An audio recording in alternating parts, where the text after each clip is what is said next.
Всем привет, друзья! Мы решили записать небольшую информацию еще, так скажем, дополнение к той части дневной Царского кладбища. Потому как вы нас просили снять могилу Лобачевского, где захоронен Лобачевский, и могилу Романовых. Узнать, кто они такие, где они похоронены, ну, в общем, ту информацию, которую мы сможем узнать. Ну вот мы пришли, сейчас еще погуляем, посмотрим, потому что за один день здесь действительно не обойти все кладбище. Ну, сами представьте, здесь захоронено около 300 тысяч человек. И, ну, представьте, да, себе масштабы кладбища. Поэтому, и, кстати говоря, здесь действительно очень много осталось захоронений, которые мы не обошли, которые стоят вашего внимания. Поэтому вот мы пришли, сейчас еще немножечко прогуляемся, посмотрим и расскажем вам. Итак, приятного вам просмотра. По просьбе одной из подписчиц мы нашли, ну, надеемся, что мы действительно нашли ту самую могилу с, так сказать, кланом Романовых. Достаточно известная фамилия, и она не поняла, почему про них никакой информации нигде нет. Сейчас я вам покажу ее. Вот, собственно, эта могила. Это отец и двое сыновей. Но я предположу так, что если бы люди были значимы и была бы какая-то история, то эта информация была бы освещена здесь. То есть, ну, либо какая-то табличка. Если мы все же нашли не тех, то будем, значит, искать дальше. Достаточно распространенная фамилия.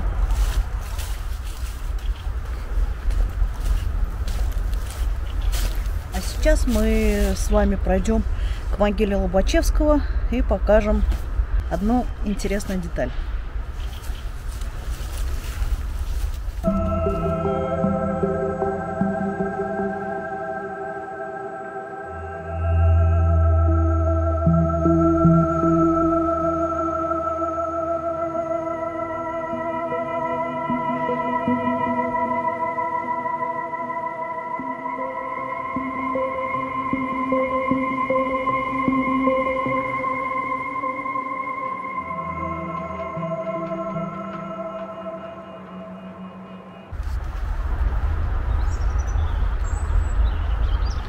Собственно, вот мы доходим до той самой знаменитой могилы захоронения Лобачевского.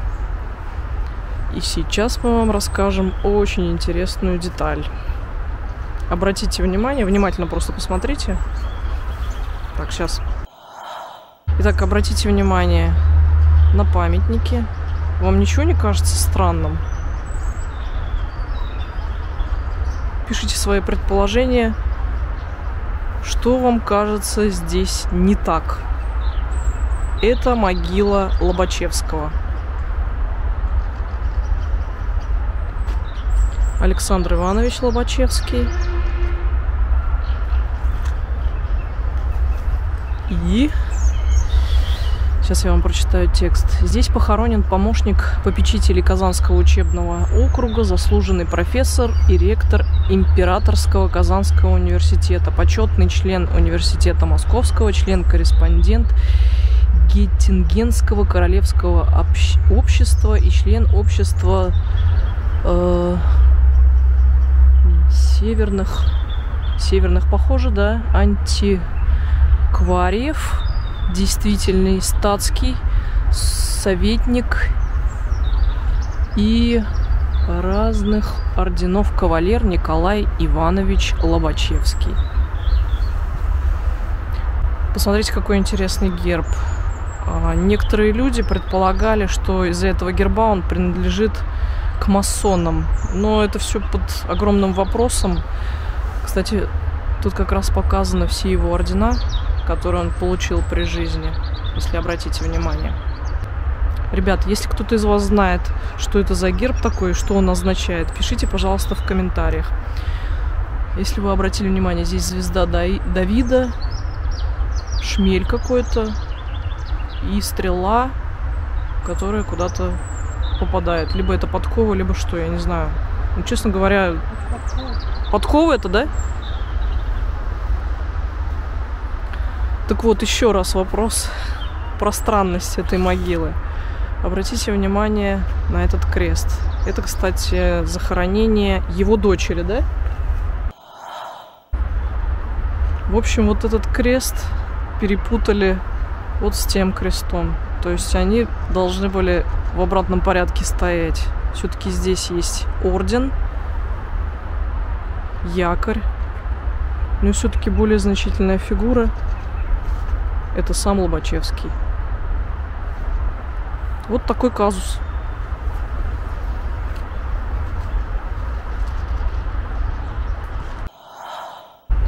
И мы подошли к той самой знаменитой статуе, которая у нас, в принципе, была изображена на заставке нашего первого видео. Пойдем. Мы сейчас находимся на лютеранской части. Да, здесь в основном немецкие захоронения. Я не знаю, эти статуи какая-нибудь Плакальщица, да. Кто там захоронен? Да, это немец какой-то. Джоз... Не вижу. Первую букву не вижу. Да, это немецкое захоронение. Немецкое? Да. Здесь уже по-русски написана эпитафия. Жизнь быстротечна, смерть неизбежна, память вечна. Вот там еще небольшой памятник.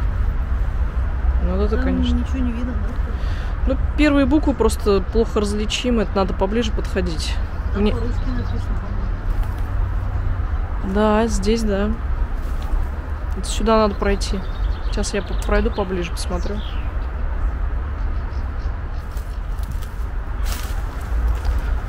Так. Здесь покоится тело рабы Божьей Дарьи Филипповны Гейст. Родилась 13 июня 1836 года, скончалась 10 марта 1899 года. А вот это вот, к сожалению, ну это, наверное, либо ее супруг, либо кто. В общем, вот такие шикарные памятники.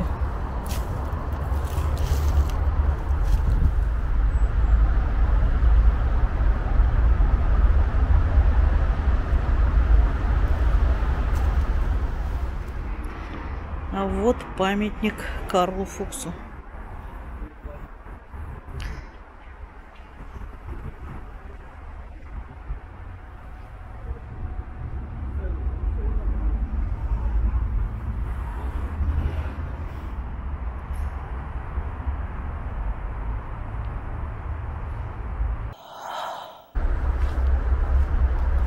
Ребят, обратите внимание, таблички вроде присутствуют, но здесь никаких обозначений нет.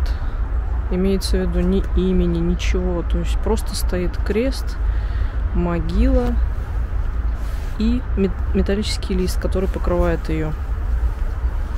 Объясню, это была, похоже, ну я так предполагаю, это была временная усыпальница. То есть раньше же был такой указ, что нельзя было хоронить не ранее, чем через 3 дня после того, как было заключение о смерти. То есть люди должны были 100% быть убеждены, что человек действительно мертв, чтобы не было вот этой вот, скажем так, ошибки. И, ну мало ли, может быть летаргический сон, да что угодно. И вот для таких целей использовались усыпальницы, которые здесь присутствуют. Вот она, собственно, и есть временная усыпальница, где захоранивали людей, хранили, так сказать, эти 3 дня и, соответственно, уже убеждались в том, что человек действительно мертв. Да, очень хотели рассказать про вот эту вот легендарную личность. Если помните, мы показывали усадьбу, ссылочку на которую мы оставим в описании под видео, можете пересмотреть. Там как раз было про него. Он восстанавливал церкви. Как оказалось, он восстановил очень много церквей. Да. То есть великий человек, действительно, он всем этим всю свою сознательную жизнь занимался. И обязательно мы об этом подробнее расскажем.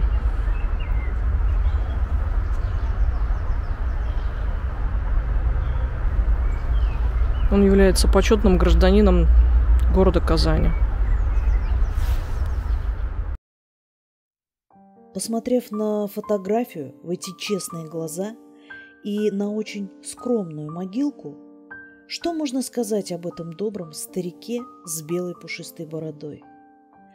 Наверное, он был хорошим человеком, скажете вы. Нет, друзья, он был не просто хорошим, он был великим человеком, человеком с большой буквы. Он восстанавливал все храмы Казани. Виктор Лошадкин не ждал ни от кого никаких почестей, никаких наград и никогда ни у кого не просил денег.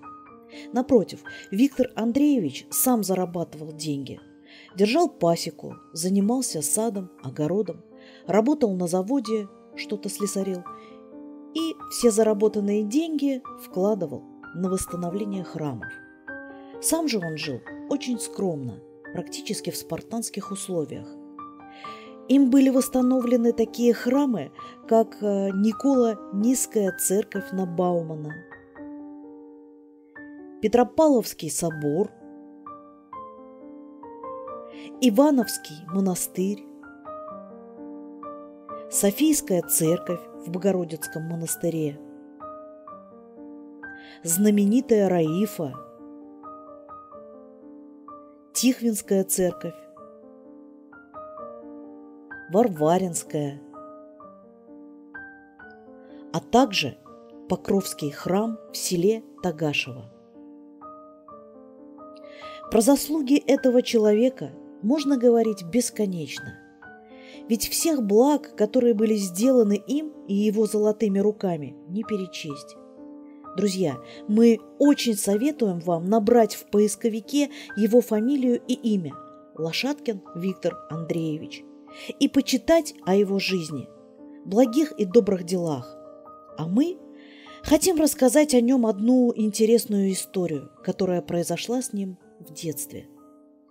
Однажды еще маленькому Вите привиделось то ли во сне, а то ли наяву, будто возле него стоит красивый ангел. В руке у него были весы с 2 чашами, а рядом страшный и мрачный демон. Ангел же приказал демону рассказать о грехах этого мальчика. Демон развернул какой-то свиток, но он был пуст. И тогда демон загробным голосом прохрипел: «Пока грехов нет».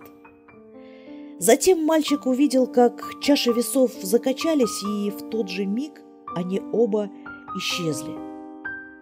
Но было и еще одно видение, правда, уже в более взрослом возрасте.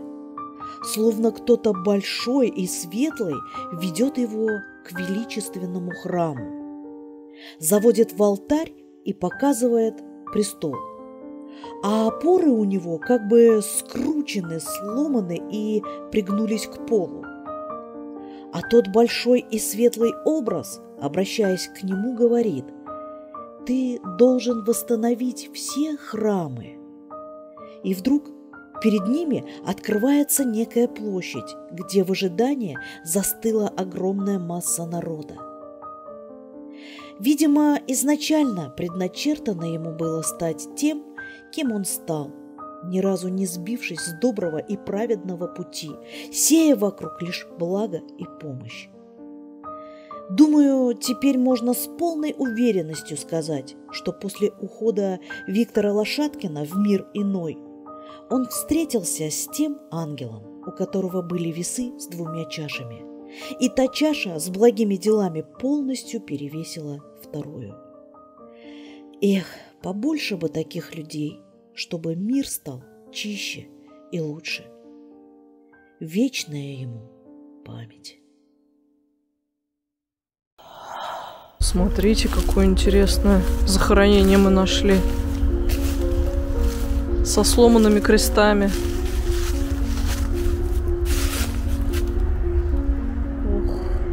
Мне кажется, это просто в металлолом сдали. Что там написано? Это купцы какие-то? Купцы? Серьезно? Да. Я немножко приближу, может быть, потом мы разберем. Вот здесь вот хорошо видно будет, если ты приблизишь. Под сим. Я, наверное, даже сфотографирую, скорее всего.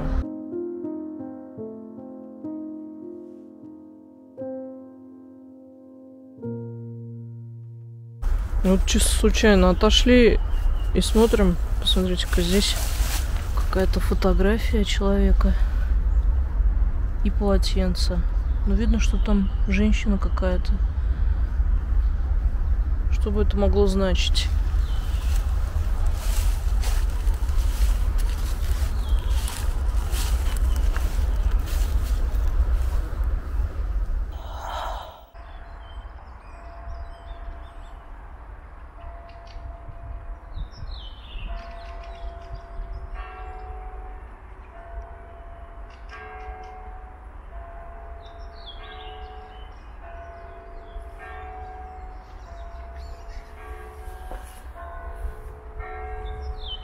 Ну там храм, видите? Надеюсь, вы слышите колокола.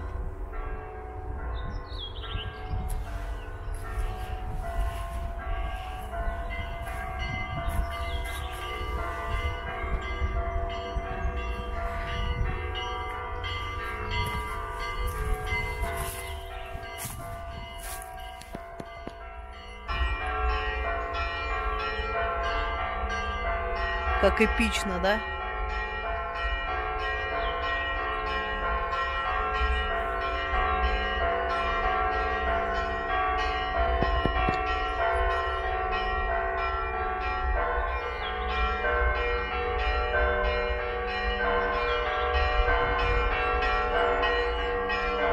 Надеюсь, YouTube не заблокирует за авторские права. А то однажды за колокольный звон заблокировали ролик.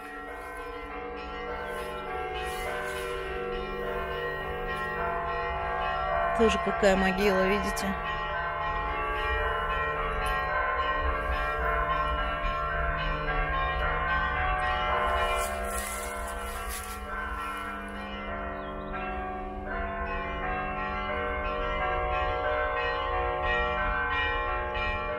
Ну вот, нам даже повезло, посчастливилось послушать колокольный звон. И, наверное, на этой, ну, такой вот звучной и оригинальной ноте мы заканчиваем дневную съемку и переходим в ночь.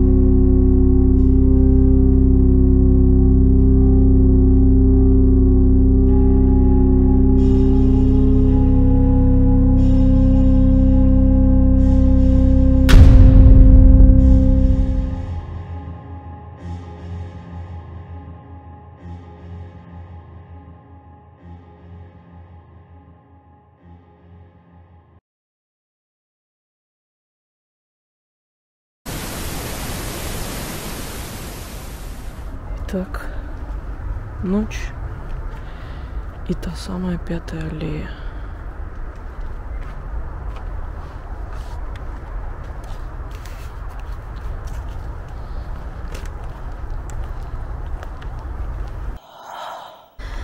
Ну что, друзья, мы снова на Арском кладбище. Итак, уже ночь. И мы идем проводить эксперименты. Вы с нами? Тогда садитесь поудобнее. Мы начинаем.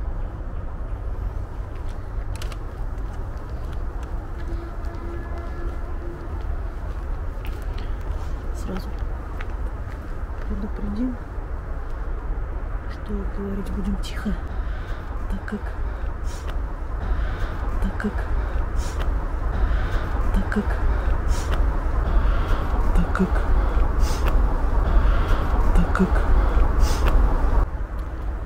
здесь охрана, кто ее знает, могут делать обход. Да, мы не знаем, что здесь и как. Немножко, честно говоря, волнительно. Да.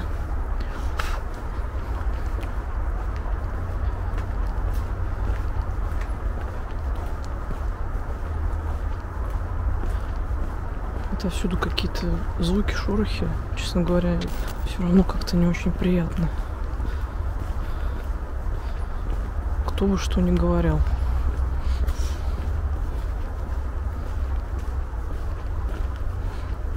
Блин.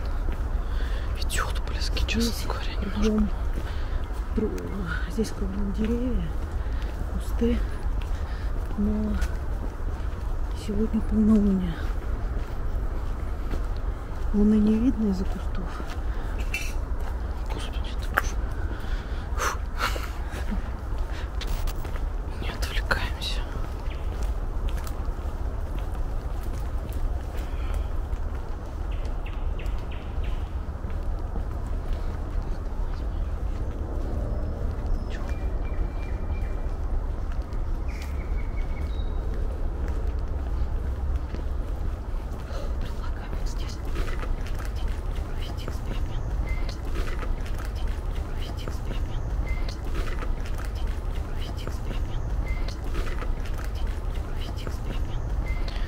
Ну все-таки кто и...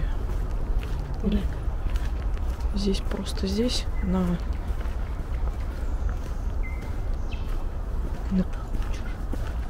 перекрестке. Ну просто чуть ниже нас уже видно не будет точно.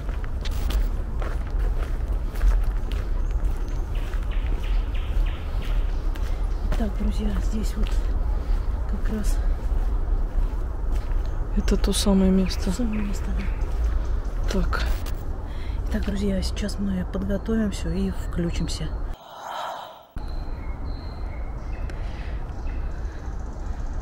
Друзья, мы включились, потому что здесь кто-то ходит.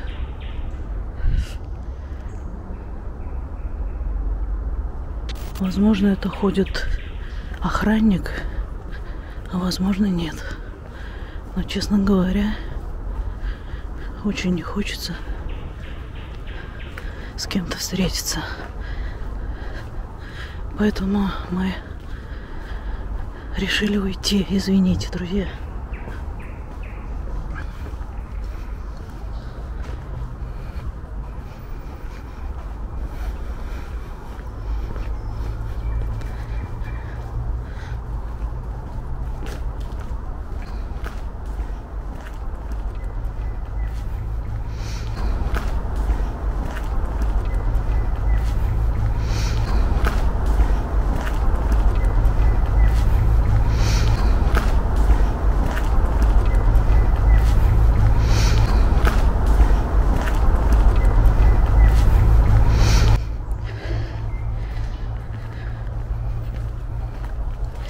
Понимаете, друзья, я ничего не вижу, свечу на себя.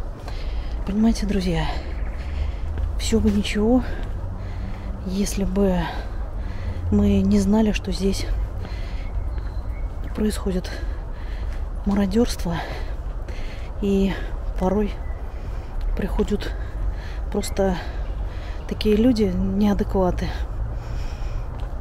И именно этого мы хотим избежать. Не хотелось бы столкнуться с неадекватными людьми, тем более в таком месте. Но мы не сдаемся, мы обязательно вернемся и доведем наше дело до конца. хотела бы дополнить, кстати, сказать, что дико рискнули, потому что сегодня все-таки пятница, и это центр города, и действительно очень опасно сюда сейчас приходить. Место это открытое, и мало ли чего и как. Поэтому лучше себя обезопасить. Да, друзья, мы придем сюда в другой день, желательно в будни, Да, когда будем уверены, что никого здесь нет. это будет правильно. Да, поэтому извиняемся и... Мы, конечно, настроились и Ну да, полной решимости, но там точно кто-то ходит. Поэтому... Да. Естественно, у нас есть с собой все средства для самообороны, но в любом случае не хотелось бы это все применять. Да. Поэтому мы проще сделать так, как сейчас делаем мы. Тихо удалиться до лучших времен. Друзья, мы все-таки подумали и решили вернуться. Посидели, послушали, постояли там, еще немножко на другой аллее, послушали. Шорохи пропали, но это не значит, что нужно быть все равно аккуратными и вести себя очень тихо. Друзья, ради вас мы рискуем и снова идем обратно. Поехали. Пожелайте нам удачи, друзья. Только что прозвенел 12 часов 4:00.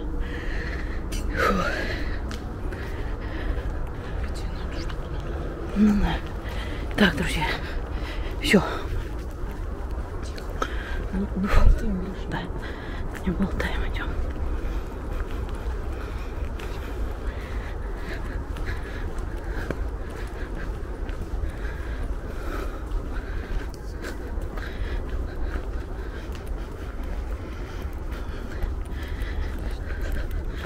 Друзья, держите за нас кулачки. Честно. Очень жутковато.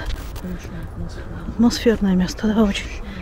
Это кладбище из всех, на которых мы были, ну просто самое атмосферное.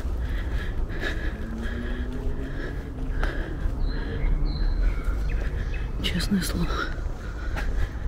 Итак, снова подходим к этому месту.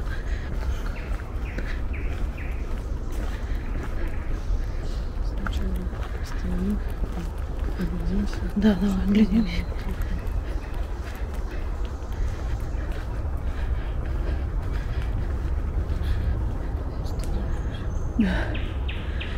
Еще раз покажу вот это место, друзья. И здесь это аллея. И конкретно здесь сейчас просто проведем эксперимент.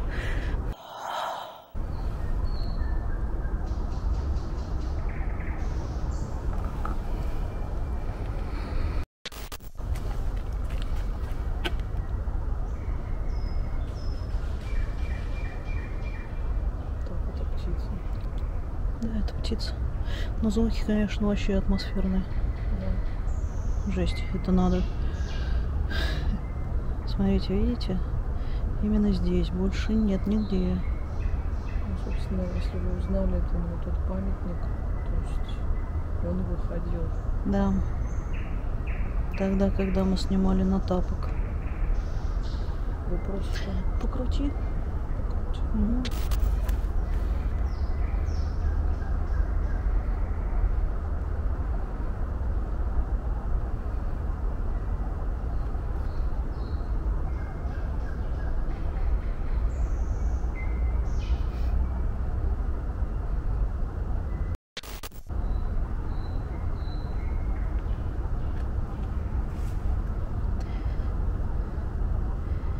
крестов. Подожди, так.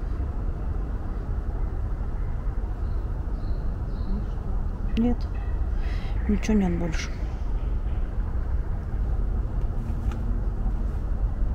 Вот крест, ну-ка наведи на крест. Ну вот, друзья, здесь, по идее, камера могла бы воспринять вот этот крест за человека, за фигуру. Но, как видите, не воспринимает. А просто никого нет. И главное, нигде больше нет. Веди еще. Да. Вот только на том месте. Слушай, уже нет. Уже нет.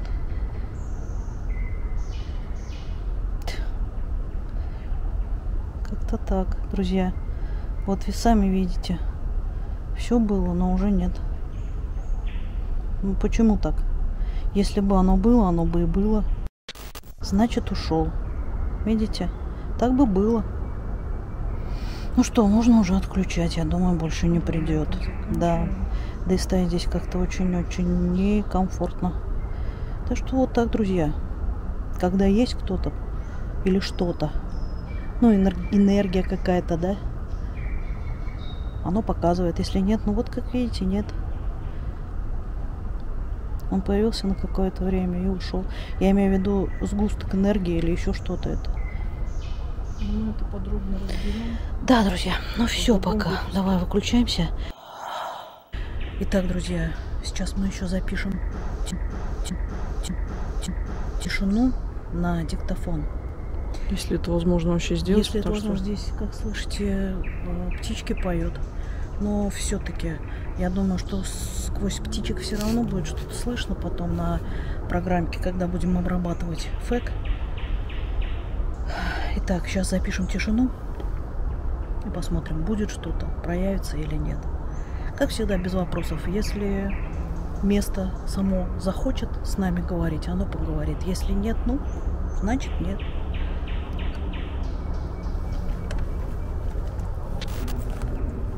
Все, давай отойдем. Так, диктофон пишет. Диктофон пишет.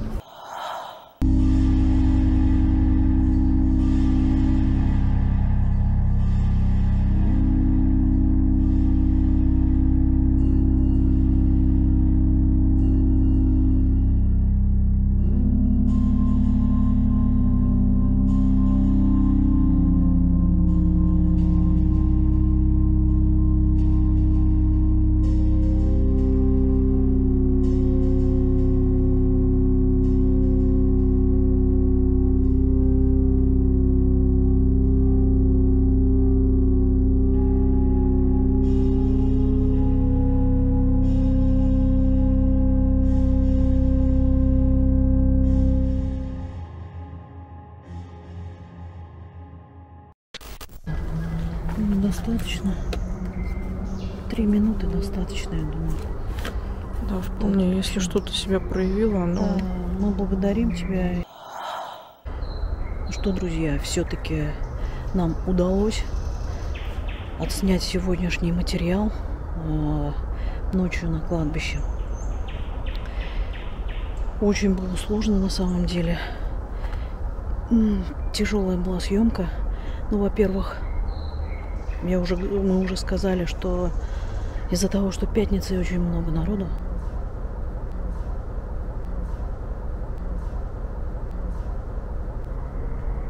Слышите это? Я даже не знаю, кто это ходит. Будем надеяться, что это не человек. А во-вторых, просто очень атмосферное место. Очень атмосферное место. Ну что, а теперь пройдемся по кладбищу и, наверное, поспешим на выход. Спасибо за то, что вы с нами.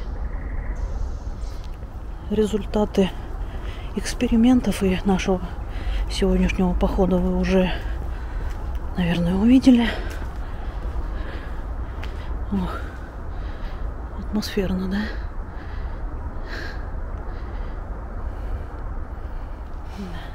Знаете, друзья, здесь такие звуки какие-то странные, да? Ну, я даже не знаю, как странно, не странно, но понятно, что здесь какие-то животные есть. Животные 100%. Ну, мыши это точно я видела. Белки мы видели в прошлый раз. Белки, я не знаю, они разве ночной образ жизни? Я не знаю. Просто в прошлый раз мы видели, ну, днем. Ну, предположим, что и они могут, да? Да. Собаки, возможно, ежики, да? Ежики, кстати, да. Ежики, вот это вполне себе реально. Потому что все-таки там внизу немножко идет лесополоса. Ну, не лесополоса, как она называется. Швейцария, это наша казанская. И это в основном природа. Ну да. Естественно, скорее всего, оттуда могли прибежать ежики. Здесь уж много угощений после родительской осталось. Ну да. Естественно, сюда приходят. И скорее всего эти шорохи это животные. Да. И ребят, на самом деле, как бы, хоть ты знаешь, что это животное, но вот даже сейчас. Ну да. Просто да, пугает все. Это реально очень жутко. Вот серьезно. Ну да, жутко. Но, собственно, друзья, мы же с вами именно за этими эмоциями и пришли. Поэтому то, что жутко, это нормально.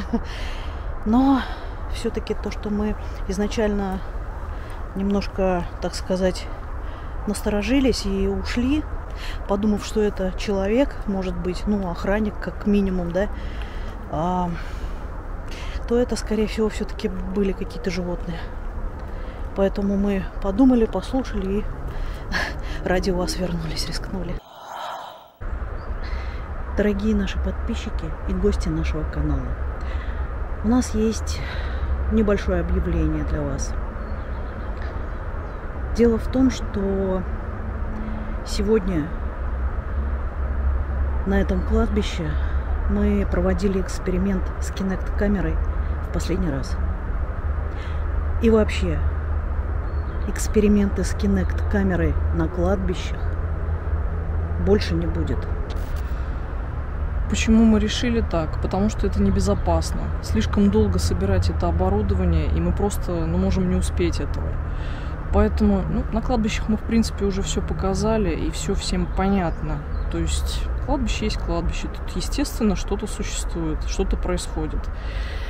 Лучше мы будем это использовать, наше оборудование, Kinect-камеру, в более интересных местах, скажем так. Как да, считаешь? Конечно. Понимаете, друзья, дело в том, что вот эта Kinect-камера, она очень долго собирается, настраивается и очень долго разбирается.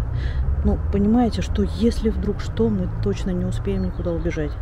Это очень опасно, мы это поняли, когда вот проводили эксперимент здесь, на этом кладбище.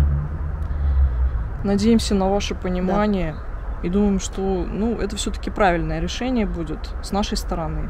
Как вы считаете? Пишите об этом в комментариях. Да? Пишите в комментариях и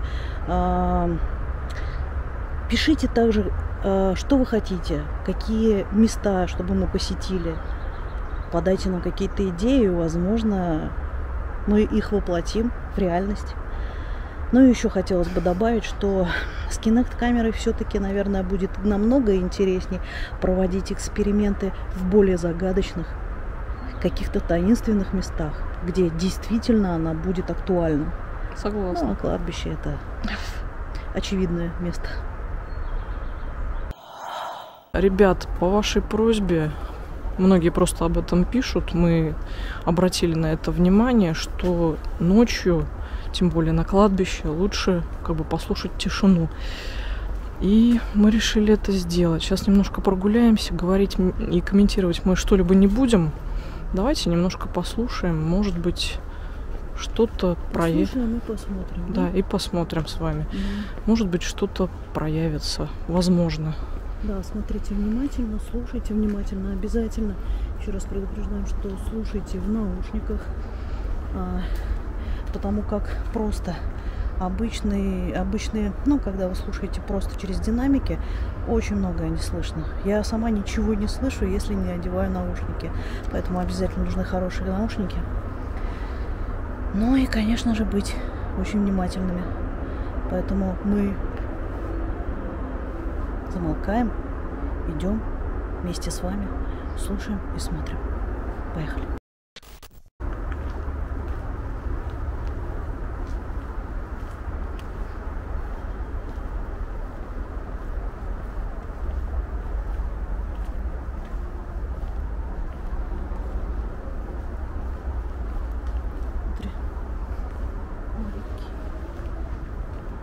Угу.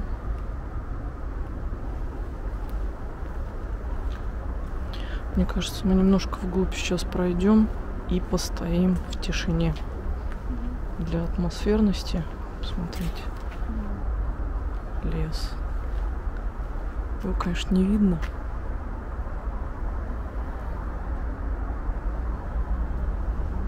Ну, кладбище такое, лес дремучий. А звуки вообще.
Пойдем обратно. Потихонечку.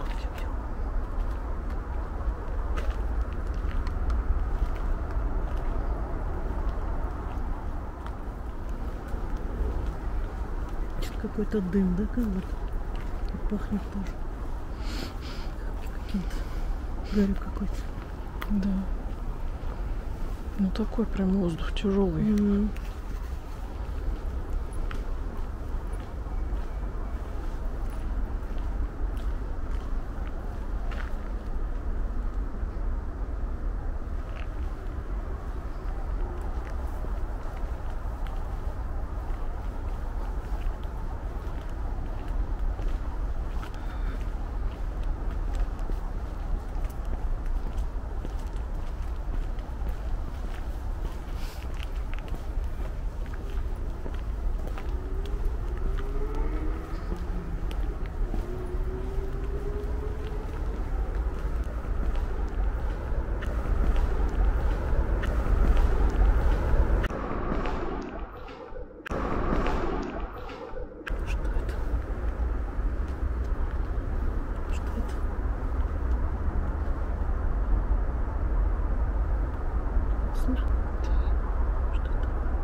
Щелчок. Или кого-то что-то упало, что ли?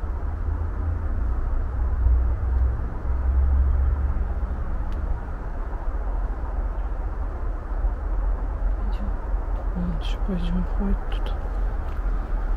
Может, конечно, птица. Надеюсь, что Щелчок какой-то был странный немного. Надеюсь, это записалось.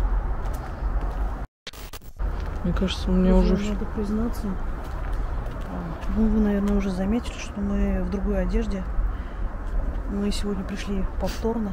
Вчера были, снимали эксперимент, и вот сегодня еще пришли. Сегодня мы пришли просто дополнить, поснимать вот тишину, прогуляться по кладбищу по ночному. И если честно, то сегодня, смотри, какой-то ветерок поднялся, да? Угу. Если честно, то сегодня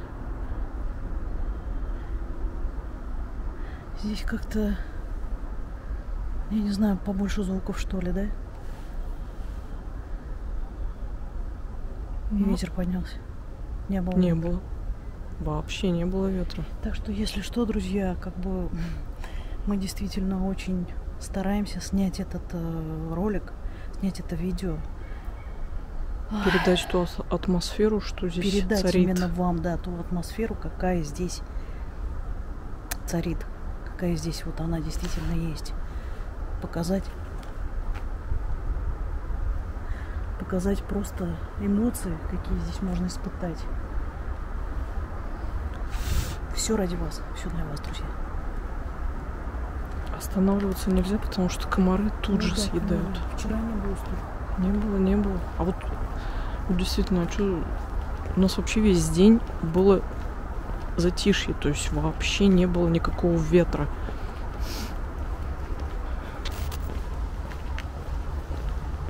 Жаль, тут всего не покажешь с этим освещением, потому что, ну, выглядит это очень...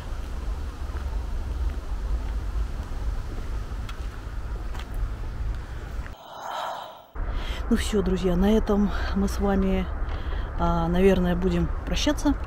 До скорых встреч. Скоро встретимся. У нас готовится новый материал. И это будет очень интересная история. Поверьте. Ну все. На этом мы заканчиваем. Да, мы вас всех очень любим. Пишите комментарии. Очень интересны все ваши версии. Если мы что-то упустили вдруг из виду, обязательно об этом напишите. Это очень важно. Да. Мы потом будем проводить аналитику. Да. Очень любим вас всех. И вы у нас лучшие. Пока-пока.